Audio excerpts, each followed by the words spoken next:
Verho, Curse of Faces, a dark fantasy dungeon crawler that takes inspiration from Kingsfield 4, The Ancient City. Developed by Cashir Games, we have a title that I've been excited for some time. I've played the demo for Verho some time ago and I enjoyed it so much I even made a second character. Now, with Verho coming out on the 10th of November, I finally got to experience the full game. So walk with me.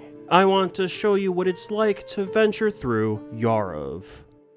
The prison wall is an area that you can go to after defeating the Guardian. In my playthrough of Verho, I've chosen to play the Thief class. My primary weapons are daggers and my secondary is a bow. At the start, before the save statue, we have our first enemy, the Cursed Bowmen. If you do get hit by them, they have a chance to put the bleed, burn, and slow debuff on you. I figured using my bow for this matchup would be fitting. Walking around, I noticed that the doors were locked, but I had to check to see if they were all locked. The opposite hallway that had the lone ghost has a room with healing potions and barrels. Barrels have a chance to drop money, potions, and other items. And if it has a chance, that means I have to have it. I might be professional, but that doesn't mean I can't be a klepto. Going to the room next door, we have two ghosts hanging out. The ghost I shoot first was the melee version, the Cursed Swordsman. When they hit you, they have a chance to burn you as well. With these guys, I go out of my way to weave in and out of range with these daggers. I figured it would be a good time to get good with these anyway.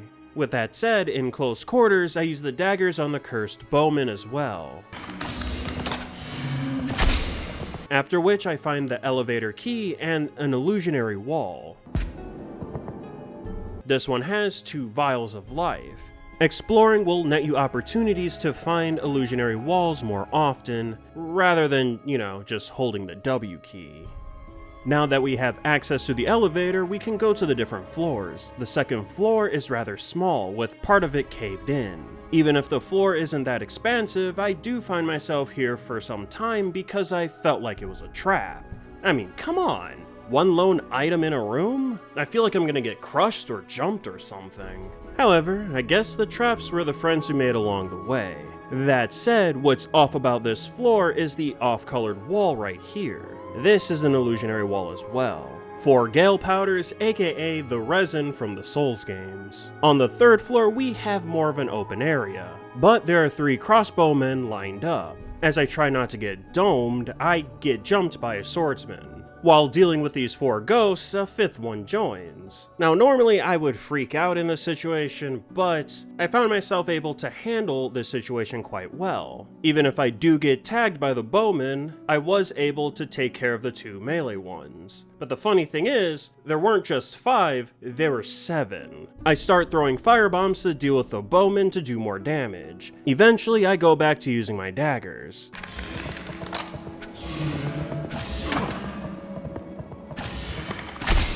If you noticed, a special weapon dropped, their crossbow. The spectral crossbow requires strength in order to use it, so it's not a weapon for this character. Bows are my cup of tea, but it is cool to see that this enemy has a crossbow that they drop. Moving on, I break some boxes to find more powder, and from there, 2 more enemies. I opt to pull 1 at a time.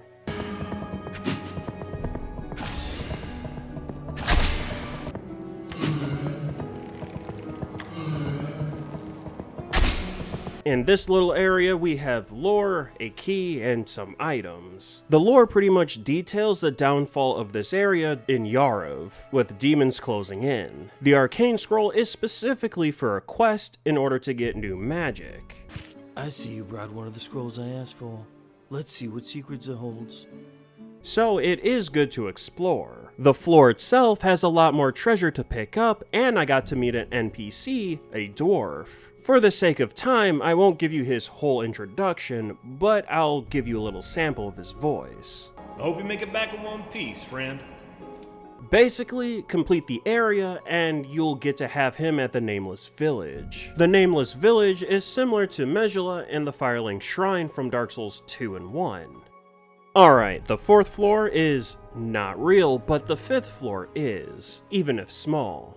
Going to the right, I see the wall is a bit off, so I poke it, and behind the illusionary wall is an ancient seal. These are used to open specific doors. And on the left-hand side, we have a cursed swordsman. The only thing notable about this encounter is that you find yourself in a small enclosed room, so you just have to be mindful of your spacing. Alternatively, you can drag him back to the elevator. The 6th floor is caved in, but it does have an item to grab. The 7th and final floor has a bigger ghost with bowmen next to him, so I go the other direction to clear out more enemies. Even on the other side, I try not to deal with multiple of them if I don't have to. Going into the empty room, I find some bolts, and then I get jumped.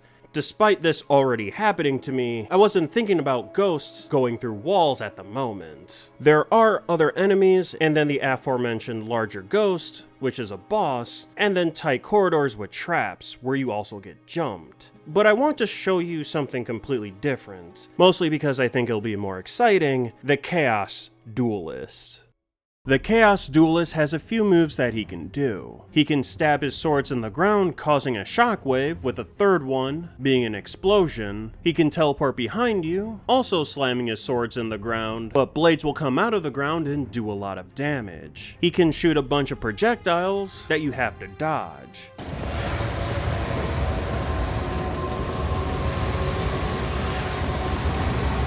And then he does have a parry, but I don't remember him doing it too much. Honestly, the boss was pretty much hitting me hard all the time.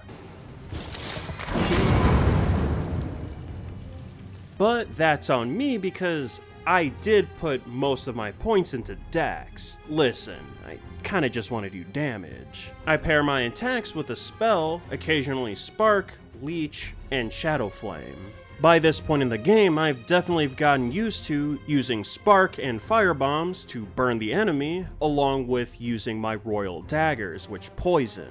Basically, kill fast or die fast. Through using my backstep properly, jumping over shockwaves, and throwing bombs, I was able to defeat him.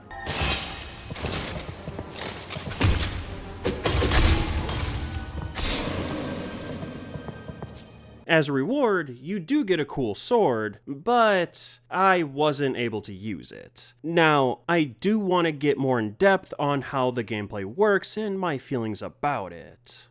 At least from the mouse and keyboard perspective, to attack in Verho, you can click or hold the left mouse button. If you lick go, just as the attack is charged, you will do a critical strike. Right-clicking is used for magic. All spells have different schools that they belong in: fire, ice, wind, thunder, dark, light, blood, poison. The first spell you get, Energy Blast, doesn't actually have an element though. Some weapons have a weapon spell that you can access by fully charging an attack and then pressing the block button.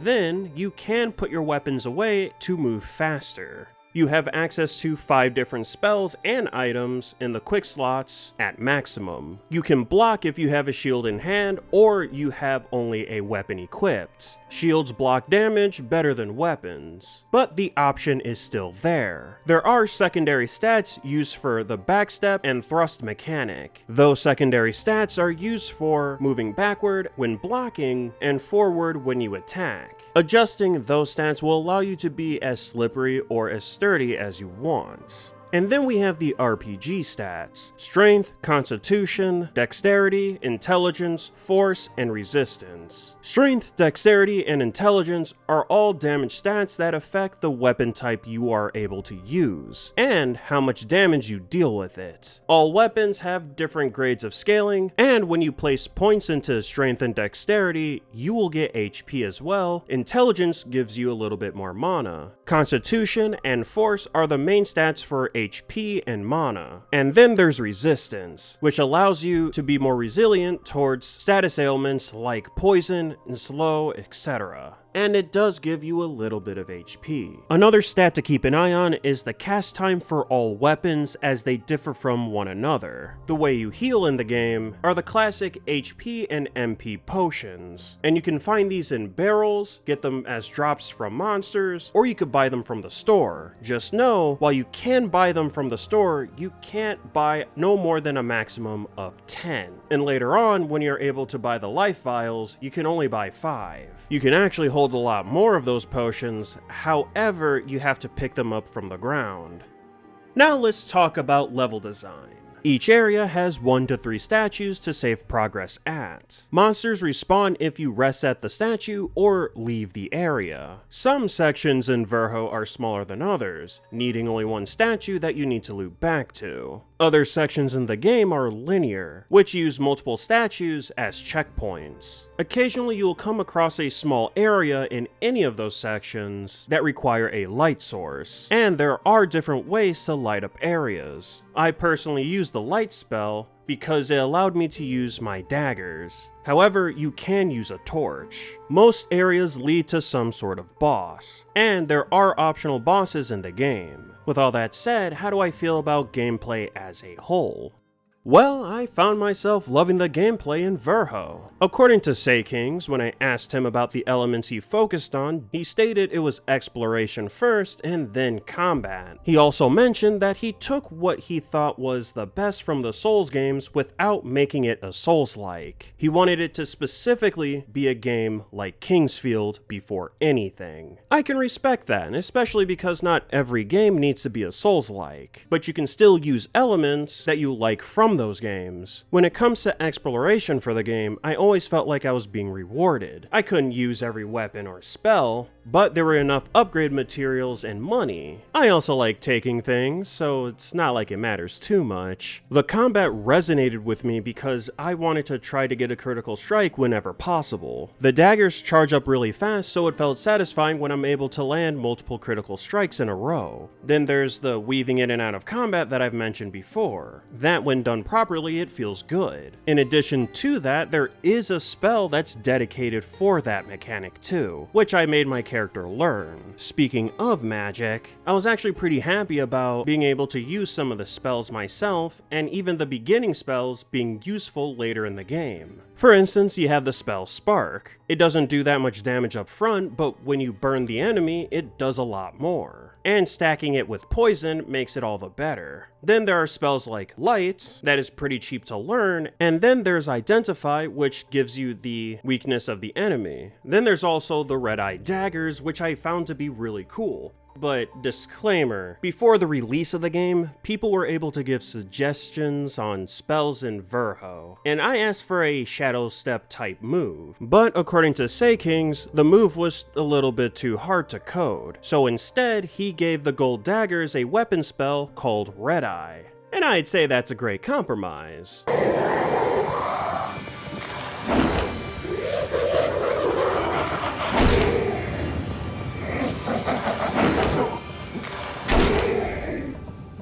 For the most part, it seemed like enemies can handle all types of gameplay, too. However, I will admit that there were some bosses that felt lackluster. All bosses like the Guardian to the Prison Wall and this Eldritch monstrosity that come with a cutscene are great. There are even some bosses without a cutscene and they're just fine. However, there are other monsters that have the boss health bar that I don't feel like deserve it. Good examples of this would be the Cursed Officer, the Giant Crystal Mite, and later, you'll fight 2 Omens of Battle. The issue for me with all these bosses is that they don't act too different from the monsters that surround them. And to me, that's disappointing. Using the Mites as the example, the only difference between the two is the size and the health pool. I think all they need is simply one more mechanic to differentiate them from the normal monsters, and to, make it more exciting. What if the Mite had a simple charge attack? What if the Cursed Officer Successor summon the bowmen that die in one hit instead of being able to pull them away from the others like I did. That is pretty much the only reason why I didn't even bother showing them in the gameplay section. Moving to the double omen boss, it could have had an attack that they do together at the same time. I just think it's a little sad that these bosses don't have too much different from the other monsters. Adding one more move would solve this issue in my opinion. Now, for how Verho was written, I can say that I enjoyed it a lot too. To summarize, 600 years ago, the world as they knew it ended. People collapsed dead on the ground without realizing what was happening. At first, people thought that death happened when two people met, so the era of solitude began and lasted for 300 years. Then someone called the Maker discovered that when two people see each other's faces, that's when they died. So the Maker crafted special masks to protect people. They became a symbol of a new age, the era of masks. Later, people found out that the curse's origins was found in a small nation, Yarov. Everyone went to the kingdom for their own reasons, including you. Of course, going to Yarov is easy. Leaving is impossible. What drew me into the game initially from the demo were the characters, and that pretty much stuck through the whole game. I was right when one of the more important side characters, Namir, would be my favorite. I also love the shopkeeper too. My favorite.